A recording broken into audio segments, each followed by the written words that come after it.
Billionaire Boy by David Williams. Meet Joe Spud. Have you ever wondered what it would be like to have $1 million or 1 billion? How about 1 trillion or even a gazillion? Meet Joe Spud. Joe didn't have to imagine what it would be like to have loads and loads of money. He was only 12, but he was ridiculously, preposterously rich. Joe had everything he could ever want. 100-inch plasma widescreen, flat screen, high-definition TV in every room in the house? Tick. 500 pairs of Nike trainers? Tick. A Grand Prix racetrack in the back garden? Tick. A robot dog from Japan? Tick. A golf buggy with the number plate Spud 2 to drive around the grounds of his house? Tick. A water slide which went from his bedroom into an indoor Olympic-sized swimming pool? Tick. Every computer game in the world, 3D IMAX cinema, a crocodile, 24-hour personal masseuse, underground 10-lane bowling alley, snooker table, popcorn dispenser, skateboard park, another crocodile, $100,000 a week pocket money, a roller coaster in the back garden, a professional recording studio in the attic, personalized football coaching from the England team, a real-life shark in a tank. Tick, tick, tick, tick, tick. In short, Joe was one horribly spoilt kid. He went to a ridiculously posh school. He flew on private planes whenever he went on holiday. Once, he even had Disney World closed for the day, just so he wouldn't have to queue for any rides. Here's Joe speeding around his own private racetrack in his own Formula One racing car. Some very rich children have miniature versions of cars specially built for them. Joe wasn't one of those children. Joe needed his Formula One car made a little bit bigger. He was quite fat, you see. Well, you would be, wouldn't you, if you could buy all the chocolates in the world. You would have noticed that Joe is on his own in that picture. To tell you the truth, speeding around a racetrack isn't that much fun when you are on your own, even if you do have $1 squillion.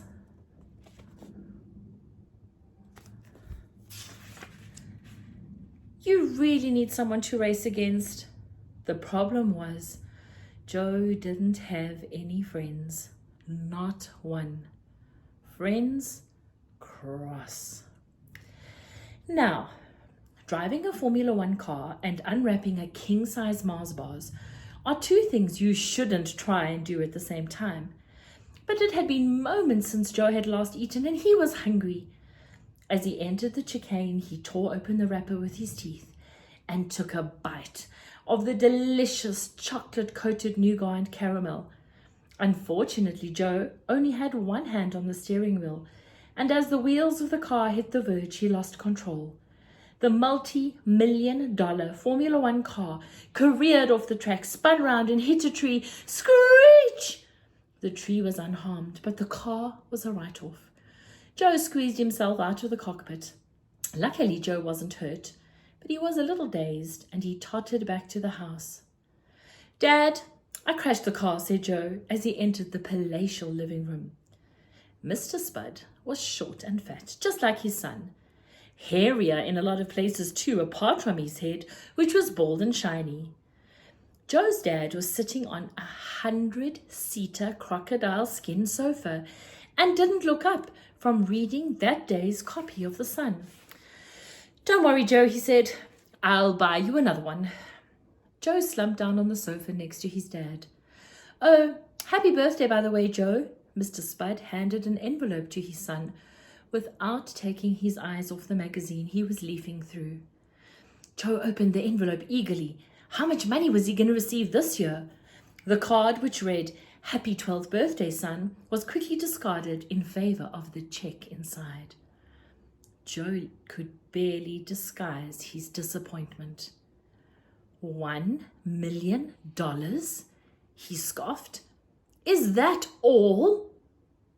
"What's the matter, son?" Mr. Spud put down his newspaper for a moment. "You gave me $1 million last year," whined Joe. "When I turned 11, surely I should get more now that I'm 12. Mr. Spud reached into the pocket of his shiny grey designer suit and pulled out his checkbook. His suit was horribly expensive. "I'm so sorry, son," he said. "Let's make it 2 million. Now, it's important you realize that Mr. Spud had not always been this rich. Not so long ago, the Spud family had lived a very humble life. From the age of 16, Mr. Spud worked in a vast loo roll factory on the outskirts of town. Mr. Spud's job at the factory was so boring. He had to roll the paper around the cardboard in a tube.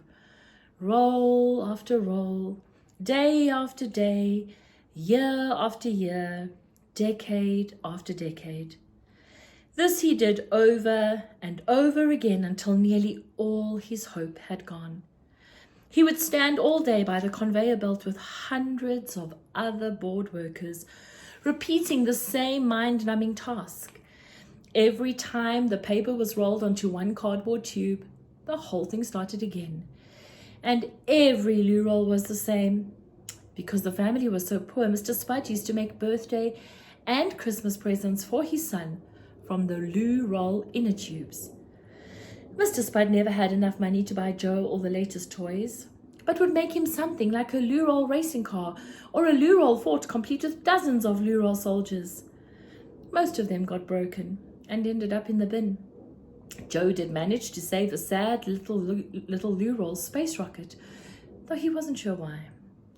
The only good thing about working in a factory was that Mr. Spud had lots of time to daydream.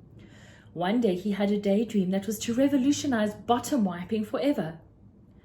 Why not invent a loo roll that is moist on one side and dry on the other, he thought, as he rolled paper around his 1,000th roll of day. Mr. Spud kept his idea top secret and toiled for hours locked in the bathroom of their little council flat, getting his new double-sided loo roll exactly right. When Mr. Spud launched Fresh Bum, it was an instant phenomenon. Mr. Spud sold 1 billion rolls around the world every day, and every time a roll was sold, he made 10 cents. It all added up to an awful lot of money, as the simple maths equation shows. 10 cents times 1 trillion rolls times 365 days a year equals a lot of money. Joe Spud was only 8 at the time Fresh Bum was launched, and his life was turned upside down in a heartbeat.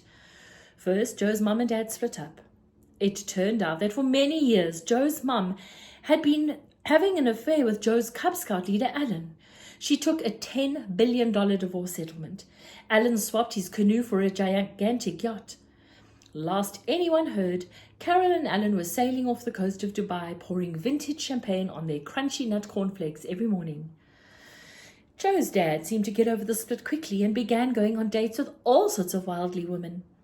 Soon father and son moved out of their poky council flat into an enormous stately home. Mr. Spud called it Towers.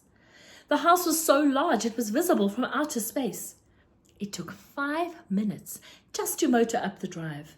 Hundreds of newly planted hopeful little trees lined the mile-long gravel track. The house had 7 kitchens, 12 sitting rooms, 47 bedrooms, and 89 bathrooms. Even the bathrooms had ensuite bathrooms. And some of those ensuite bathrooms had ensuite bathrooms. Despite living there for a few years, Joe had probably only ever explored around a quarter of the main house. In the endless grounds were tennis courts, a boating lake, a helipad, and even a 100-meter ski slope complete with mountains of fake snow. All the taps, door handles, and even toilet seats were solid gold. The carpets were made from mink fur. He and his dad drank orange squash from priceless antique medieval goblets, and for a while they had a butler called Otis, who also had an orangutan. But he had to be given the sack.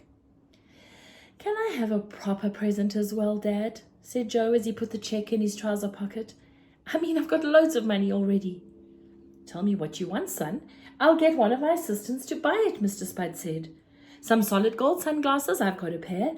You can't see out of them, but they're very expensive." Joe yawned. "You own a speedboat?" ventured Mr. Spud. Joe rolled his eyes. "I've got 2 of those, remember?" Sorry, son. How about $250,000 worth of WHS Smith vouchers? Boring, boring, boring, Joe stamped his feet in frustration. Here was a boy with high-class problems. Mr. Spud looked forlorn. He wasn't sure there was anything left in the world he could buy his only child. Then what, son? Joe suddenly had a thought. He pictured himself going around the racetrack all on his own, racing against himself. Well, there's something I really want, he said tentatively. Name it, son, said Mr. Spud. A friend.